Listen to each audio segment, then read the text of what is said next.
Rule number 1, draw a background every day for 30 days to see how much I improve. Rule number 2, the time limit for each background is 30 minutes. And rule number 3, no color picking from the reference. Today, I'm going to share with you my entire process and everything that I learned in this background challenge. All of these studies were drawn in Procreate, every reference was from Pinterest, and all the brushes that I used are linked in the description. The first few days were mainly experimental.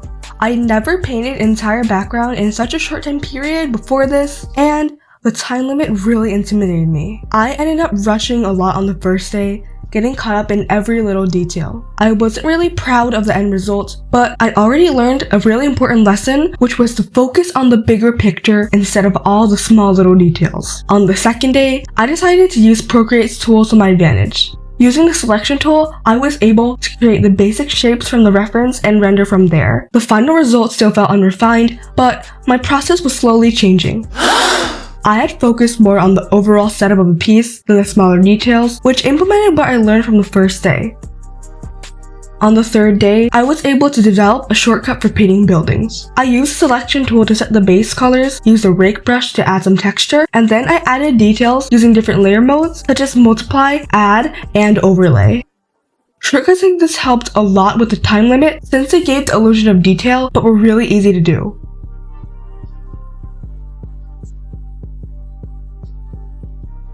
I was really proud of the end result since it felt a lot more refined and finished than the previous days. Day 4 was the first day with failed attempts. I tried setting up for 3 different references, but none of the setups looked right. I either spent too much time setting up the base colors, or the reference I chose was too difficult for me to finish in time. I finally succeeded on the 4th attempt and was really proud of the end result. Day 5's process didn't go as smoothly as I'd hoped either.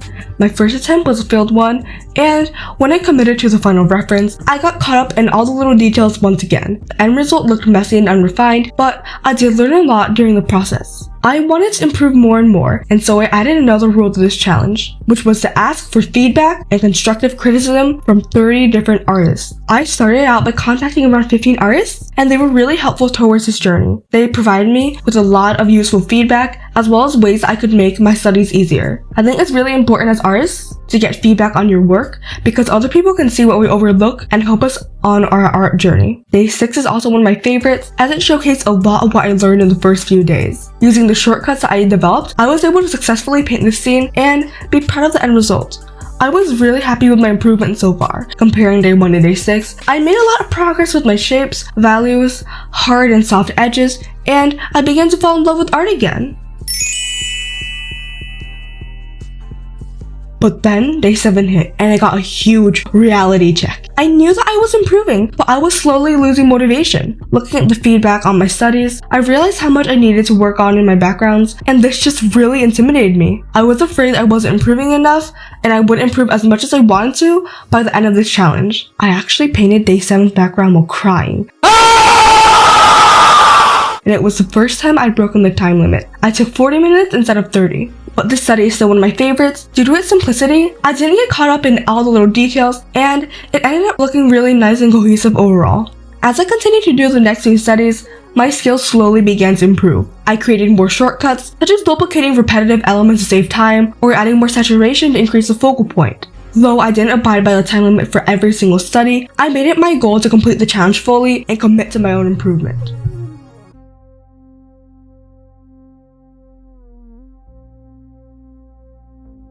Throughout the challenge, I continued to ask for more feedback from different artists and apply it to my own work. I also did some practices outside of the challenge. These were called practice interludes. The time limit for these was 1 hour max, and they included different studies to focus on the things I got feedback on, as well as style studies from different background artists. By doing this, I learned how to stylize my backgrounds better and just improve my fundamentals overall.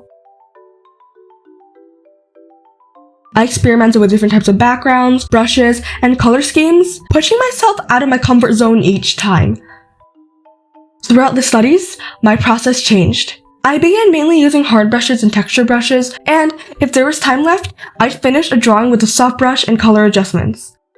I got used to breaking down each reference image into parts of my process, including the base colors, base shadows and lighting, and textures.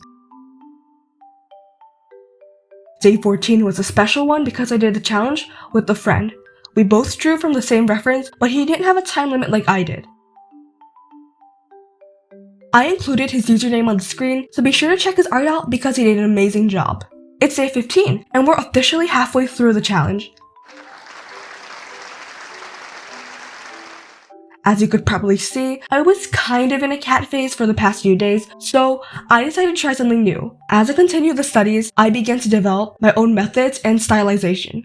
I really recommend using the lasso tool for different shapes and shadows, as it really helped me give my studies a lot more definition. Eventually, I also made my own changes during the studies, pushing the colors to become more saturated than a reference, or even stylizing a bit more. Day 19 is one of my favorites because of the accuracy of the colors to the reference picture, even though I didn't use any color picking tools. I think that day 19 also showcased a lot of what I learned this far, and I was really proud of the end result.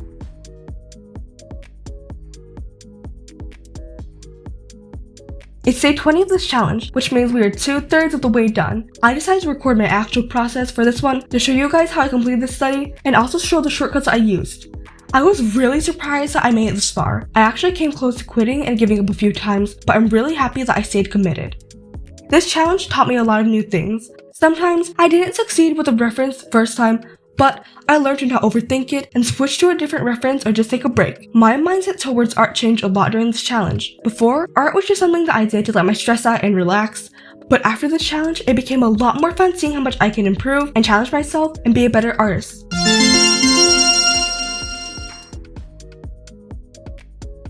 My improvement wasn't completely linear, but what was most important that I was having fun with art. I made a lot of mistakes, wasn't always accurate with the references, and I'm still lacking a lot in terms of fundamentals. But what's most important is learning from each study and applying what you learned to the next one.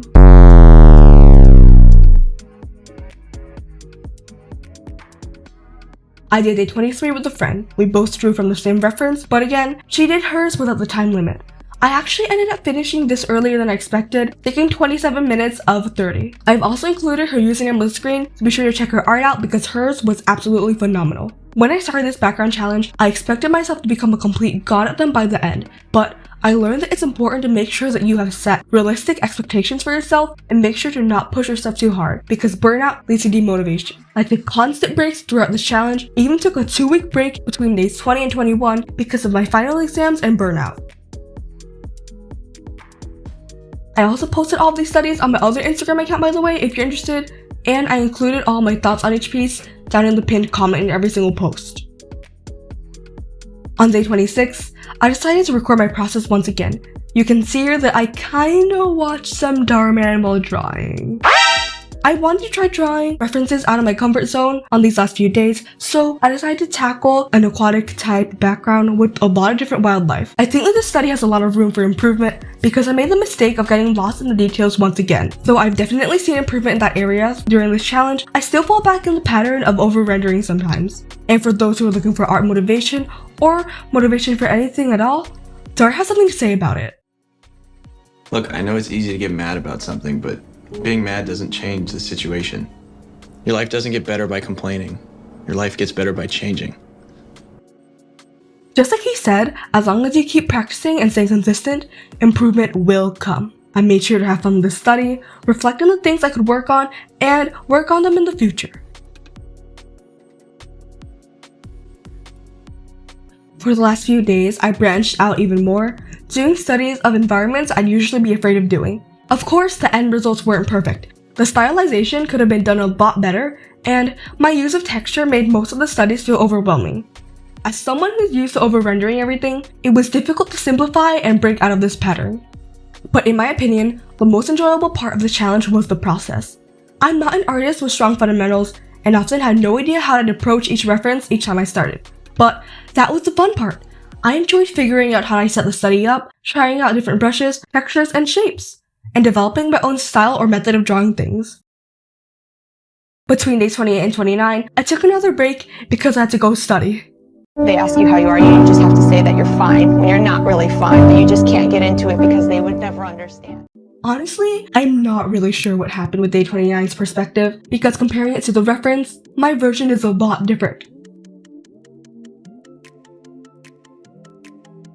To be fair, I hadn't drawn for a few weeks, was completely burnt out, and just felt really weird coming back to this challenge. But I focused so much on the rendering that any thoughts about perspective just flew away.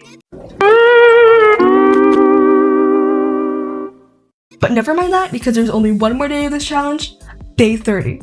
For the last day, I decided to redraw the first day's reference so I could see my improvement. I used everything I learned from the previous studies. I started this challenge clueless, not sure about how backgrounds really worked, and honestly, after this challenge, I'm not sure how much I improved. I'm still clueless, less compared to the start, but still have so much to learn and improve on. I simplified the shapes, made sure that there was a good amount of hard and soft edges, and tried my best to not go overboard with the rendering and texture. The end result wasn't perfect, nor what I'd imagined, but I think I did my best, and I'm proud of myself for committing to this challenge and finishing it. And, as promised, here's the comparison of days 1 to 30. For the people that skipped to the end, here's a general summary of the tips I discussed. Use the lasso tool and color adjustment tools to your advantage. Ask for feedback from other artists. Take breaks if you need to, and set realistic expectations. If you feel pressured by this challenge, go outside. Reconnect with nature. Don't force yourself to draw. Do art because you want to. Set a goal for each study. Develop shortcuts for rendering different things. My general shortcut for these backgrounds were base colors with lasso tool, clipping mask for texture, multiply for shadows, add for light, and then render. But it differs from person to person, so be sure to experiment with your studies to find the right shortcut. Don't overcomplicate the rendering, and look at things in terms of shapes. Go out of your comfort zone and try different types of backgrounds every day. And most of all, have fun. This challenge was supposed to take me 30 days, but actually took around 2 months to complete. And of course, things weren't completely perfect. I failed multiple times on different days of this challenge. Obviously, my studies weren't carbon copies of the reference, and there are plenty of things I can work on and will be working on in the future. But don't let mistakes and failures hold you back from your improvement though. Stay committed, set realistic goals, and trust in yourself. Lock in and stay locked in because it's 100% worth it in the long run. I hope you enjoyed this video, I hope you learned something new, and that you have a good day. If there's any types of videos you'd like to see from me, please let me know. And as for me, I'll be getting back on that grind.